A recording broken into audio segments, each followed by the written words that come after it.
ಸದ್ಯಕ್ಕಂತೂ ಹೊರಗಡೆ ಸಿಕ್ಕಾಪಟ್ಟೆ ಚಳಿ ಇರೋದ್ರಿಂದ ಏನಾದರೂ ಸ್ಪೈಸಿಯಾಗಿ ತಿನ್ನಬೇಕು ಅಂತ ಅನಿಸಿರುತ್ತೆ. ಅಂಥ ಟೈಮಲ್ಲಿ ಮಾಡುವಂಥ ಒಂದೇ ಒಂದು ರೆಸಿಪಿ ಅಂದರೆ ಬೋಂಡಾ ಸೂಪು. ಬನ್ನಿ ಹಾಗಿದ್ರೆ ಇವತ್ತಿನ ದಿನ ಬೋಂಡಾ ಸೂಪ್ ಹೇಗೆ ಮಾಡೋದು ಅಂತ ತೋರಿಸ್ತಾ ಇದ್ದೀನಿ. ತುಂಬ ಸಿಂಪಲ್ಲಾಗಿ ತುಂಬ ಈಸಿಯಾಗಿ ಹೇಗೆ ಮಾಡೋದು ನೋಡೋಣ. ನಾನಿಲ್ಲಿ ಒಂದು ಕುಕ್ಕರ್ ತೊಗೊಂಡಿದ್ದೀನಿ. ಕುಕ್ಕರ್ಗೆ 1 ಕಪ್ ಆಗೋಷ್ಟು ಹೆಸರು ಬೇಳೆಯನ್ನು ಹಾಕ್ಕೊಂಡಿದ್ದೀನಿ. ಹೆಸರು ಬೇಳೆಯನ್ನು ಒಂದು 2ರಿಂದ 3 ಸರಿ ವಾಶ್ ಮಾಡ್ಕೊಂಡಿದ್ದೀನಿ. ಇದಕ್ಕೆ ಒಂದು 2 ಚಿಕ್ಕ ಗಾತ್ರದ ಟೊಮೆಟೊ ಕೂಡ ನಾನಿಲ್ಲಿ ಸಣ್ಣದಾಗಿ ಕಟ್ ಮಾಡಿಕೊಂಡು ಹಾಕ್ಕೊಂಡಿದ್ದೀನಿ. ಸ್ವಲ್ಪ ಅರಿಶಿನ ಪುಡಿ ಹಾಕ್ಕೊಂಡು ಮುಳುಗುವಷ್ಟು ಅಥವಾ 1 ಗ್ಲಾಸ್ ಆಗೋಷ್ಟು ನೀರನ್ನು ಹಾಕ್ಕೊಂಡು ಚೆನ್ನಾಗಿ ಮಿಕ್ಸ್ ಮಾಡಿ 1-2 ಡ್ರಾಪ್ ಆಗೋಷ್ಟು ಎಣ್ಣೆ ಕೂಡ ಹಾಕ್ಕೊಂಡು ಕುಕ್ಕರ್ ಲಿಡ್ಡನ್ನು ಕ್ಲೋಸ್ ಮಾಡಿ ನಾನಿಲ್ಲಿ 1-2 ವಿಷಲ್ನ ಕೂಗಿಸ್ಕೊತೀನಿ. ಹೆಸರುಬೇಳೆ ತುಂಬ ಬೇಗ ಬೇಯುತ್ತೆ. ಕುಕ್ಕರಲ್ಲಿ 1-2 ವಿಷಲ್ ಆದರೆ ಸಾಫ್ಟಾಗಿ ಬೇಯುತ್ತೆ ಹೆಸರುಬೇಳೆ. ಅದಕ್ಕಾಗಿ 2 ವಿಷಲ್ ಮಾತ್ರ ಸಾಕಾಗುತ್ತೆ. ಸೊ ಇವಾಗ ನೋಡಿ 1-2 ವಿಷಲ್ ಕೂತ್ಕೊಂಡಿದ್ದೀನಿ. ಕುಕ್ಕರ್ ಲಿಡ್ಡನ್ನು ಓಪನ್ ಮಾಡಿ ನಿಮ್ಗೆ ತೋರಿಸ್ತಾ ಇದ್ದೀನಿ ಎಷ್ಟು ಸಾಫ್ಟಾಗಿ ಬೆಂದಿದೆ. ನಮ್ಗೆ ಯಾವ ಹದಕ್ಕೆ ಬೇಕೋ ಆ ಹದಕ್ಕೆ ಈ ಹೆಸರುಬೇಳೆ ಬೆಂದಿದೆ ಚೆನ್ನಾಗಿ. ಅದ್ರ ಜೊತೆ ಟೊಮೆಟೊ ಕೂಡ ಕ್ಲೀನಾಗಿ ಬೆಂದಿದೆ. ಇವಾಗ ಒಂದು ಸ್ಪೂನಿಂದ ಚೆನ್ನಾಗಿ ಮಿಕ್ಸ್ ಮಾಡ್ಕೊತೀನಿ. ಇವಾಗ ಇದಕ್ಕೆ ಎಷ್ಟು ನೀರು ಬೇಕೋ ಅಷ್ಟು ನೀರು ಹಾಕ್ಕೊಂಡು, ನೀವು ರಸಮ್ಗೆ ಎಷ್ಟು ಬೇಕೋ ಅಷ್ಟು ನೀರು ಹಾಕ್ಕೊಂಡು ಹೆಚ್ಚಿಸ್ಕೋಬೋದು.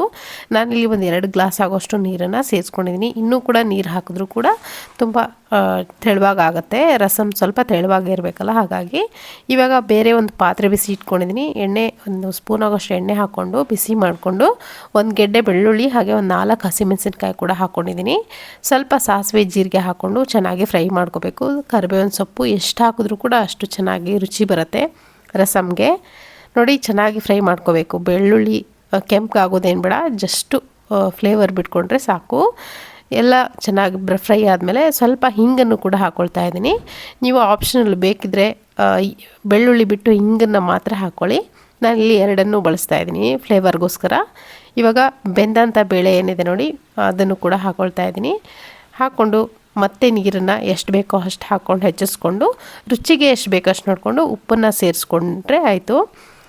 ಸ್ವಲ್ಪ ಉಪ್ಪನ್ನು ನೋಡ್ಕೊಂಡು ಹಾಕ್ಕೋಬೇಕು, ಬೇಕಂದರೆ ಮತ್ತೆ ಸೇರಿಸ್ಕೋಬೋದು. ಬೆಲ್ಲ ಕೂಡ ಹಾಕ್ಕೊಂಡಿದ್ದೀನಿ. ಬೆಲ್ಲ ಹಾಕಿದ್ರೆ ತುಂಬ ರುಚಿ ಬರುತ್ತೆ. ಹಾಗೆಯೇ ಸಣ್ಣದಾಗಿ ಕಟ್ ಮಾಡ್ಕೊಳ್ಳೋಂಥ ತೆಂಗಿನಕಾಯಿನೂ ಕೂಡ ಹಾಕ್ಕೊಂಡಿದ್ದೀನಿ. ಹಾಗೆಯೇ ಸ್ವಲ್ಪ ಕೊತ್ತಂಬರಿ ಸೊಪ್ಪನ್ನು ಹಾಕ್ಕೊಂಡು ಚೆನ್ನಾಗಿ ಮಿಕ್ಸ್ ಮಾಡ್ಕೊಂಡು 2ರಿಂದ 3 ಕುದಿ ಕುದಿಸಿದ್ರೆ ರುಚಿಯಾದಂಥ ಈ ರಸಮ್ ರೆಡಿ ಆಗುತ್ತೆ, ಹೆಸರುಬೇಳೆ ರಸಮ್ಮು. ಇದಂತೂ ತುಂಬ ಚೆನ್ನಾಗಿರುತ್ತೆ. ಬರೀ ಅನ್ನಕ್ಕೆ ಇದನ್ನು ಹಾಕ್ಕೊಂಡು ತಿಂದರೂ ಕೂಡ ಅಷ್ಟೇ ರುಚಿಯಾಗಿರುತ್ತೆ. ನಾನಲ್ಲಿ 1-2 ಕುದಿ ಕುದಿಸ್ಕೊಳ್ತೀನಿ. ನೋಡ್ತಿರ್ಬೋದು ಈ ಥರ ಚೆನ್ನಾಗಿ ಕುದಿಯೋವಾಗ ಇದನ್ನು ಆಫ್ ಮಾಡ್ಕೊಂಬಿಡಿ, ಆಗಿದೆ ಅಂತ ಅರ್ಥ. ಇವಾಗ ರಸಮ್ ರೆಡಿ ಆಯಿತು ಅಥವಾ ಸೂಪ್ ರೆಡಿ ಆಯಿತು. ಇವಾಗ ಇದಕ್ಕೆ ವಡೆ ಮಾಡ್ಕೊಳ್ಳೋಣ. ವಡೆಗೆ ನೋಡಿ ಉದ್ದಿನ ಬೇಳೆನ ನೆನೆಸಿಟ್ಟಿದೆ ಅಥವಾ ಉದ್ದಿನ ಕಾಳನ್ನು 1-2 ಗ್ಲಾಸ್ ಆಗೋಷ್ಟು ನಾನು ನೆನೆಸಿಟ್ಟಿದ್ದೀನಿ. ಓವರ್ ನೈಟ್ ನೆನೆಸಿಟ್ರೂ ಸಾಕು, 4 ಗಂಟೆ ನೆನೆಸಿಟ್ರೂ ಸಾಕು. ನೀರನ್ನೆಲ್ಲ ಡ್ರೈನ್ ಮಾಡಿಕೊಂಡು ಜಾರ್ಗೆ ಹಾಕ್ಕೊಂಡು ಇದನ್ನು ನುಣ್ಣಗೆ ರುಬ್ಕೋಬೇಕು. ನೀರನ್ನು ಹಾಕ್ದೇನೆ ಹಾಗೆಯೇ ಗಟ್ಟಿಯಾಗಿ ರುಬ್ಕೋಬೇಕು. ತುಂಬ ನುಣ್ಣಗಾಗೋದೇನು ಬೇಡ, ಜಸ್ಟು ಎಷ್ಟು ಗಟ್ಟಿ ಆಗುತ್ತೋ ಅಷ್ಟು ಗಟ್ಟಿಯಾಗಿ ರುಬ್ಕೊಳ್ಳಿ ನೀರು ಹಾಕ್ತೇನೆ. ಇವಾಗ ಒಂದು ಬೇರೆ ಬೌಲ್ಗೆ ತೆಗೆದಿಟ್ಕೊಂಡಿದ್ದೀನಿ ಹಿಟ್ಟನ್ನು.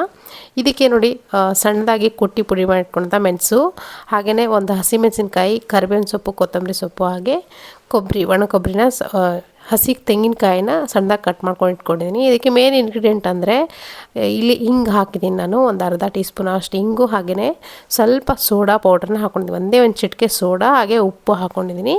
ಬಾಕಿ ಎಲ್ಲ ಇಂಗ್ರೀಡಿಯೆಂಟ್ಸ್ ನೋಡಿ ಈ ಪ್ಲೇಟಲ್ಲಿ ಕಟ್ ಮಾಡಿ ಇಟ್ಕೊಂಡಂಥ ಎಲ್ಲ ಸಾಮಗ್ರಿಗಳನ್ನ ಹಾಕ್ಕೊಂಡು ಚೆನ್ನಾಗಿ ಮಿಕ್ಸ್ ಮಾಡ್ಕೋಬೇಕು. ಈ ಸಾಮಗ್ರಿಗಳ ಲಿಸ್ಟನ್ನು ಸೈಡಲ್ಲಿ ಕೊಡ್ತಾ ಇರ್ತೀನಿ, ಅಥವಾ ನೀವು ಡಿಸ್ಕ್ರಿಪ್ಷನ್ ಬೇಕಿದ್ರೂ ನೀವು ಚೆಕ್ ಮಾಡ್ಕೋಬೋದು, ಅಲ್ಲೂ ಕೂಡ ಲಿಸ್ಟನ್ನು ಕೊಟ್ಟಿರ್ತೀನಿ. ಚೆನ್ನಾಗಿ ಮಿಕ್ಸ್ ಮಾಡಿಕೊಂಡು ಇವಾಗ ನೋಡಿ ಬೇರೆ ಬೌಲ್ಗೆ ಒಂದು ನೀರನ್ನು ಹಾಕಿಟ್ಕೊಂಡಿದ್ದೀನಿ. ವಡೆ ಎಷ್ಟು ಪರ್ಫೆಕ್ಟಾಗಿ ಬರುತ್ತೆ ಇದರಲ್ಲೇ ಗೊತ್ತಾಗುತ್ತೆ. ನೋಡಿ ಎಷ್ಟು ಗಟ್ಟಿಯಾಗಿದೆ ಹಿಟ್ಟು. ಈ ಹಿಟ್ಟನ್ನು ತೊಗೊಂಡು ನೀವು ಬೇಕಿದ್ದರೆ ಚೆಕ್ ಮಾಡ್ಕೋಬೋದು. ಈ ಥರ ನೀರಲ್ಲಿ ಹಾಕಿದ್ರೆ ತೇಲ್ಬೇಕು ಮೇಲೆ, ಅಷ್ಟು ಆ ಥರ ಕನ್ಸಿಸ್ಟೆನ್ಸಿ ಇದ್ದರೆ ಮಾತ್ರ ನಿಮಗೆ ತುಂಬ ಚೆನ್ನಾಗಿ ವಡೆ ಬರ್ತವೆ, ಅಂದರೆ ಬೋಂಡಾ ಬರ್ತವೆ. ವಡೆ ಕೂಡ ಮಾಡ್ಕೋಬೋದು, ಬೋಂಡಾ ಶೇಪಲ್ಲೂ ಕೂಡ ಮಾಡ್ಕೋಬೋದು. ನಾನೀಗ ಮಾಡ್ತಿರೋದು ಬೋಂಡಾ ಆಗಿರೋದ್ರಿಂದ ಬೋಂಡಾ ಶೇಪಲ್ಲಿ ಮಾಡ್ಕೊಳ್ತಾ ಇದ್ದೀನಿ. ಸೊ ಇವಾಗ ನಿಮ್ಗೆ ಎಷ್ಟು ಹಿಡ್ಸುತ್ತೋ ಪಾತ್ರೆ ಅಷ್ಟು ಮಾತ್ರ ಹಾಕ್ಕೊಳ್ಳಿ, ಒಟ್ಟಿಗೆ ಜಾಸ್ತಿ ಹಾಕ್ಕೊಳಕ್ಕೆ ಹೋಗಬೇಡಿ. ಯಾಕಂದರೆ ಸ್ವಲ್ಪ ಉಬ್ಕೊಂಡು ಬರ್ತಾವಲ್ಲ ಬೋಂಡಾ, ಹಾಗಾಗಿ ಚಿಕ್ಕದು ಹಾಕ್ಕೊಳ್ಳಿ. ಆದಷ್ಟು ಚಿಕ್ಕ ಬೋಂಡಗಳನ್ನು ಹಾಕ್ಕೊಂಡು ಮಾಡಿಕೊಂಡ್ರೆ ತುಂಬ ಚೆನ್ನಾಗಿರುತ್ತೆ. ಜಾಸ್ತಿ ದೊಡ್ಡದು ಹಾಕಿದ್ರೆ ಆಮೇಲೆ ಈವನ್ನಾಗಿ ಬೇಯೋದಿಲ್ಲ. ಹಾಗಾಗಿ ಈ ಥರ ನೋಡಿ ಗೋಲ್ಡನ್ ಬ್ರೌನ್ ಆಗೋವರೆಗೂ ಫ್ರೈ ಮಾಡಿಕೊಂಡು ತೆಗೆದುಬಿಡೋದು. ಇವಾಗ ನೋಡಿ ಈ ಥರ ಎಲ್ಲ ವಡೆಗಳು ನಾನು ಫ್ರೈ ಮಾಡಿಕೊಂಡು ತೆಗೆದಿದ್ದೀನಿ. ಸೊ ನೋಡಿ, ಬೋಂಡ ಸೂಪ್ ಮಾಡಲಿಕ್ಕೆ ಇದೇ ಮೇನ್ ಇಂಪಾರ್ಟೆಂಟ್ ಅಲ್ವಾ. ಇವಾಗ ಹೊರಗಡೆ ತುಂಬ ಚಳಿ ಇದೆ. ಈ ಚಳೀಲಿ ಈ ಥರ ಬಿಸಿ ಬಿಸಿಯಾಗಿರುವಂಥ ಬೋಂಡ ಮಾಡಿಕೊಂಡು ಅದ್ರ ಮೇಲೆ ಸೂಪ್ ಹಾಕ್ಕೊಂಡು ತಿಂತಾಯಿದ್ರೆ ಅದ್ರ ರುಚಿನೇ ಬೇರೆ. ಚಳಿ ಎಲ್ಲ ಬಿಟ್ಕೊಂಡು ಹೋಗುತ್ತೆ, ಅಷ್ಟು ರುಚಿಯಾಗಿರುತ್ತೆ. ಈ ಸೂಪ್ ಮಾತ್ರ ನೀವು ಕುಡ್ಕೊಳ್ಬೋದು, ಅಷ್ಟು ರುಚಿಯಾಗಿರುತ್ತೆ. ವಡೆ ಜೊತೆ ಸೂಪ್ ಹಾಕ್ಕೊಂಡು ತಿಂತಾಯಿದ್ರಂತರೂ ಅದ್ರ ರುಚಿ ಬೇರೆ. ಹೋಟೆಲಲ್ಲಿ ನೀವೆಲ್ಲ ಆರ್ಡ್ರ್ ಮಾಡ್ಕೊಂಡು ತಿಂದಿರ್ತಿರಲ್ಲ, ಅದೇ ರುಚಿಯಲ್ಲಿ ಬೋಂಡ ಸೂಪ್ ನಾನಿಲ್ಲಿ ಮನೇಲಿ ಮಾಡಿಕೊಂಡು ರೆಡಿ ಮಾಡಿಟ್ಟಿದ್ದೀನಿ. ಖಂಡಿತ ಇದನ್ನು ನೀವು ನೋಡಿಕೊಂಡು ಇದೇ ಥರ ನೀವು ಮನೆಯಲ್ಲಿ ಮಾಡಿಕೊಂಡು ಎಂಜಾಯ್ ಮಾಡಿ. ಚಳಿ ಇರೋದ್ರಿಂದ ಪ್ರತಿಯೊಬ್ಬರಿಗೂ ಈ ಥರ ಬೇಕನ್ಸುತ್ತೆ. ಸೊ ಇವತ್ತಿನ ರೆಸಿಪಿ ಇಷ್ಟ ಆಗಿದ್ರೆ ಲೈಕ್ ಮಾಡೋದನ್ನು ಮರಿಬೇಡಿ. Thank you.